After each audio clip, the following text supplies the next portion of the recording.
chobakia milele illa wajhahu, isipokuwa uso wake Allah subhanahu wa ta'ala.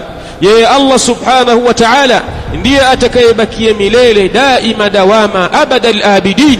Yeye ndiye mwenye kubakia. Bal kullu shay'in halik, kila ambacho kinaingia katika shay isipokuwa Allah subhanahu wa ta'ala, basi hicho ni chenye kuangamia. Hatta man istafahum, mpaka wale ambao Allah subhanahu wa ta'ala amewachagua wao liiblaghi risalatihi, katika kuufikisha ujumbe wake katika al-umam, katika nyumati mbalimbali min al-anbiya'i war-rusul, katika manabii wa Allah subhanahu wa ta'ala. Allah amewateua wakawa wateule, lakini wao Allah subhanahu wa ta'ala ameshawafisha, wamekufa. Lam yuktab lahumul khuld al-amad, hapakuandikwa kwa wao kubakia milele daima, na wao wameshakufa.